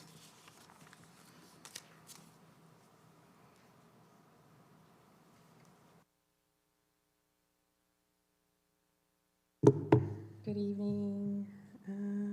Okay. Good evening, Chair and Commissioners. My name is Carla, and I'm asking this commission to publicly agendize and discuss the City of Sacramento's proposed Title 17 cannabis zoning changes. Staff and council seek to put drugs next to parks and youth-centered programs. This commission exists to protect and enhance and promote the safe parks, recreation spaces, and community programs for Sacramento residents, especially for children and families. Yet today, the city is considering rolling back long-standing protections that were specifically designed to keep cannabis businesses further away from youth-serving spaces, residential neighborhoods, churches, parks, and other sensitive uses. Please ask yourselves, why are we moving highly intoxicated, highly addictive, cancer-causing products closer to the very parks, recreation facilities, and youth programs this commission works so hard to support? And this is not theoretical. Just recently in Sacramento, an armed robbery at a cannabis business turned into a deadly gun battle involving a dispensary security guard and armed suspects exchanging gunfire. These are the types of public safety risks that come along with this industry. Armed robberies, violence, impaired driving, and dangerous criminal activity. Children should not be placed closer to these environments. Because these are proposed zoning changes directly affecting parks, recreation spaces, youth activities, and neighborhoods' quality of life, this commission should have a voice in the discussion before irreversible decisions are made. I respectfully ask that you add Title 17 to a future agenda, publicly discuss the impacts these changes have on parks, youth, programs, families, and surrounding neighborhoods, and formally oppose weakening these protections. Thank you. Thank you. Thank you, Zeus. You have 2 minutes. Hi, Chair and Commissioner. My name is Zeus, and I am 9 years old. I like swimming and playing baseball and playing with my friends at the park. I know that cannabis is a drug, and drugs make people's brains sick. I'm asking the parks community. Parks and community.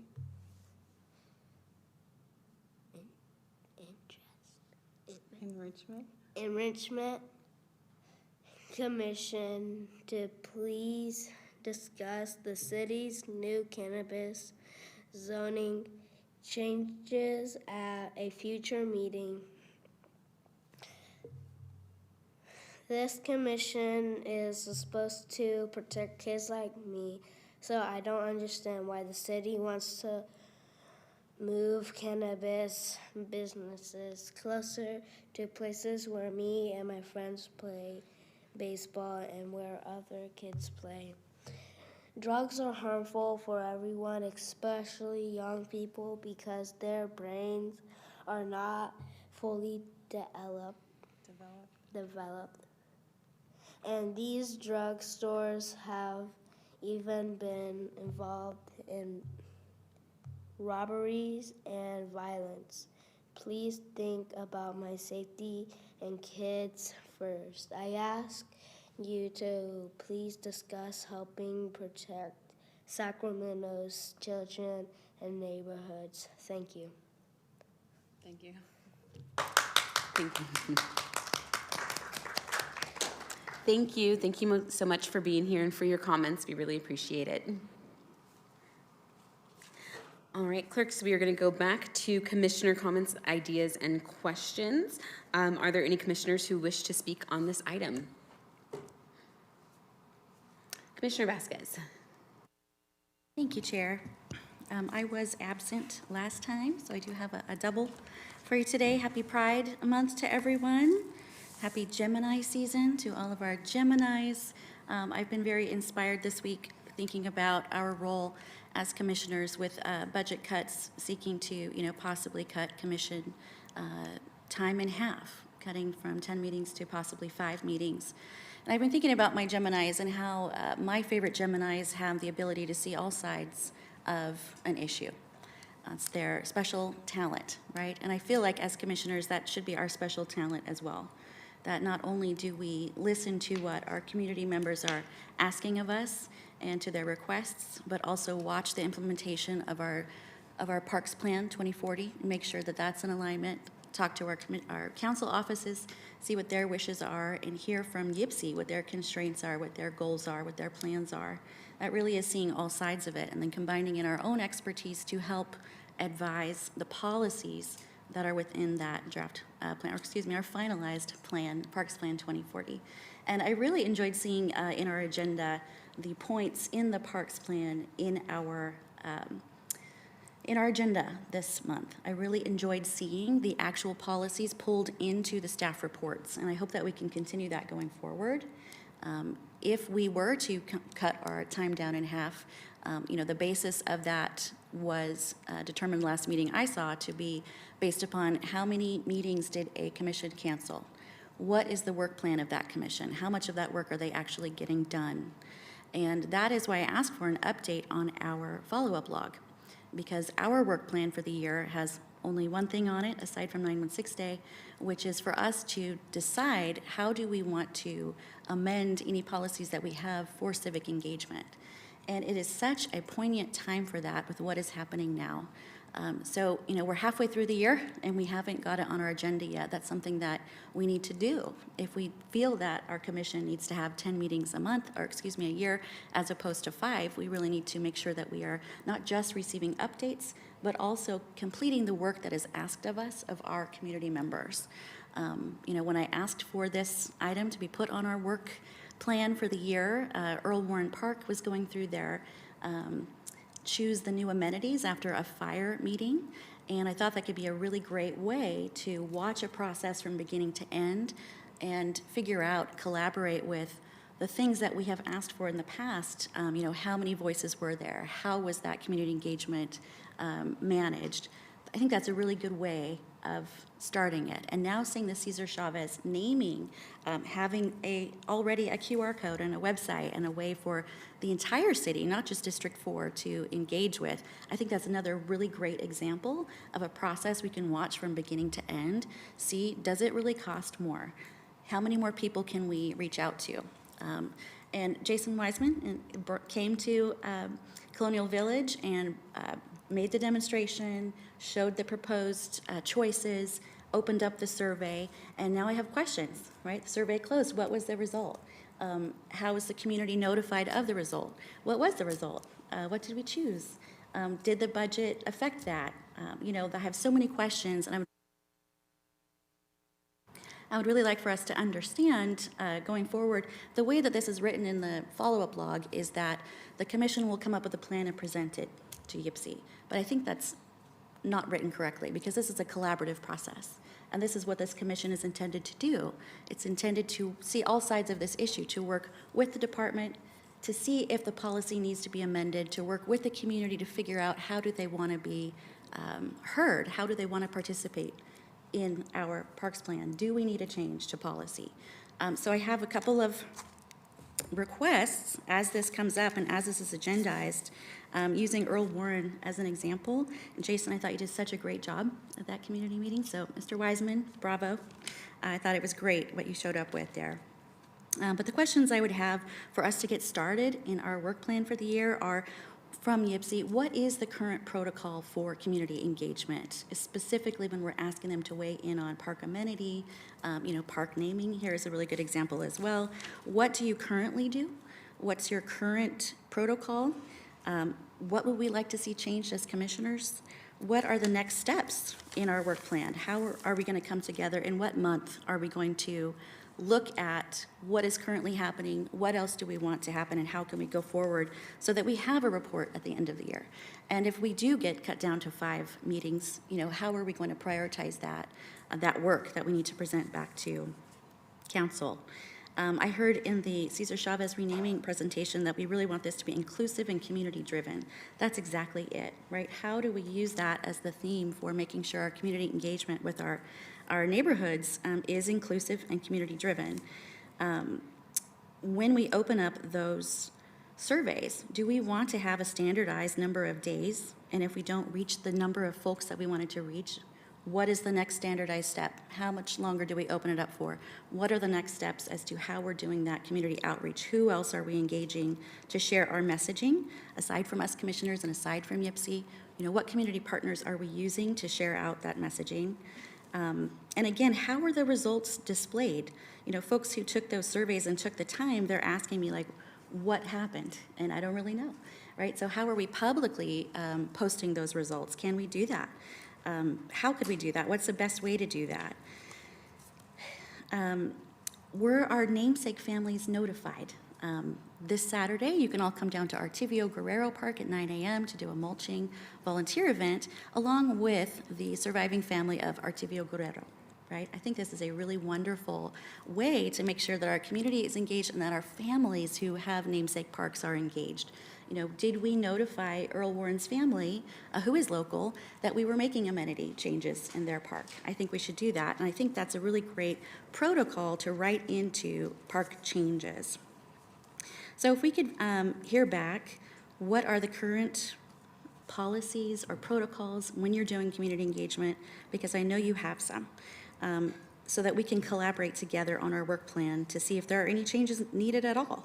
What languages do we want? How do we want to incorporate equity? I, for several years on this commission, have been asking, how are we prioritizing amenities that are being changed? How are we prioritizing where those dollars are going to parks, and how do you get in line? Why is this not a public-facing process? How do people know that their requests are being listened to and where they are in the pecking order of when their parks will be fixed? So I would really like to know, we're just relying on the park equity tool to do that. It was coming, and now it's gone. We're doing the seed tool now. And the wonderful seed folks who developed seed came to us and asked us, what equity protocols do we want to see built into the seed tool for parks? And we haven't reached back out to them with any. I have some great ideas as to how we can use the seed tool, but we need to get that back on the agenda to express to the people who are holding our equity measures what we want to see, how we want to use it, and then rewrite that policy into the parks plan. That really is our charge as commissioners. I really, really love that a toolkit is coming for Cesar Chavez. How can we make sure that, this park correct me if I'm wrong, is this a regional park? Is Cesar Chavez? No, it's just a D4 park. So what is the difference between engagement for a regional park and a community park? Is there a difference in budget? Is there a difference in how we're reaching out aside from language changes? Who are our main partners, our nonprofit partners that we're reaching out to, and how can we write a protocol to make sure that we have a current list of those family members of the namesake parks, of the current folks who are taking care of their parks, the current volunteer groups who are in those parks all the time? How are they corralled? How do we know who they are so that we can reach out to them? Can we build a little bit of policy in so we check those boxes when we are engaging our community? So I would really like to see this get onto the agenda so that we can receive these kind of answers back so we have a place to start from. If this is something that needs an ad hoc committee, maybe we create one. If it's not, then we just need to start working on it so that when this conversation comes to City Council about what is the Parks Commission doing, what is their purpose, what is the reason that they're meeting 10 times a year, that we have an answer, that we are doing work, that we are making sure that our communities are heard, that we are doing what we said we were going to do. Is it time for a citywide update on the naming convention, on the naming policy? I think so, yeah. I really like what you said, Commissioner Flores, about there's work that's already been done, and how is that captured? Aside from going back and rewatching a September 2021 meeting, right? How do we incorporate the reason that we made changes to policies into existing policy so that information is there somehow and somewhere? I think that's really important. I really think it's a good idea to have new programs like Park Sketchers and pilot programs and art programs and different ways that communities can use our parks, but I want the pecking order of how our funds are being spent to be honest and fair, and that we understand what is waiting and what is next, so that we can incorporate those local partners. We can find ways to minimize the cost to the department. Because I know when I see the 916-day end-of-year wrap-up, I feel like the largest budget there is staff time. It's our marketing team, it's community engagement. That is huge. It's so big every year that it makes me wonder, is 916-day worth it? Is it? Of course. It's a great idea to have a citywide 916-day led by parks. Of course it is. But that is a huge expense to reach out. How do we make sure that those dollars are captured best? How do we make sure that they're used in the best possible way? So that's my requests for the follow-up log. And the follow-up log itself, we had discussed in the past that when responses come back, that they would be posted on the follow-up log. But I'm receiving emails that are to the entire commission that I can't respond to because that would violate the Brown Act. So I'm not able to have that discussion. I feel like that's an end game for our discussions when we get information back. So I would like to see the answers that were coming on the follow-up log directly to us be put on the follow-up log as originally was intended. And I have received a message while up on the dais about the Skechers plan. I have a request for Mayfong Park. I will share that with you now. Wonderful. Wonderful. Okay, great. So I would like to say some thank yous. We're coming to the end of our school year here, and I have in District 6 a school that I have worked very closely with, which is West Campus High School. And I have some specific thank yous. One of them is to Lynette Megan, who does not ever fail to ask me, when is the L&L application coming out? How can I get the L&L application out to our students at West Campus? When is this going to open up? I'm so grateful to Lynette Megan for continuing to have that relationship open with District 6 and with me as a Parks Commissioner, because she cares so much about the students at West Campus. Their Foundation for Excellence at West Campus has done such a wonderful job doing the same thing, asking me, what are your volunteer events? How can we get our kids involved? So thank you to them. And most importantly, to the students, specifically the graduating class of 2026, who have shown up to volunteer with YPSI in every single district. In every district, I have worked with kids from West Campus. So students, congratulations. I'm so proud of you. Happy graduation. And thank you so much for all of the hours that you have brought to your parks. I hope that when you come back and visit them someday, that you look at the trees that you planted, you see the backboards that you painted, and you remember them fondly. So thank you so much to West Campus. Thank you. Thank you, Commissioner Laver. I just had a follow-up question on the public comment about the cannabis. I mean, they need to go to the Planning Commission. Our commission here doesn't handle that. Is that correct? Am I asking the right question or not? Are you on? Oh, I was just going to say that, I think the comment, I can talk with staff and we can determine whether or not there's an appropriate forum, if an appropriate discussion to be had here in terms of proximity to parks. But I think you're right. I think more likely it is at the Planning Commission, but we'll have a discussion with staff. Then also tomorrow morning, there's going to be a company coming to Southside Park, and I wanted to invite Jackie to come. They'd make a donation to GTS, and a private company is going to spend about 2 to 3 hours cleaning the playground and park, and it's been an ongoing collaboration for about 4 or 5 years or longer that these companies reach out to me, and I feel blessed that that happens.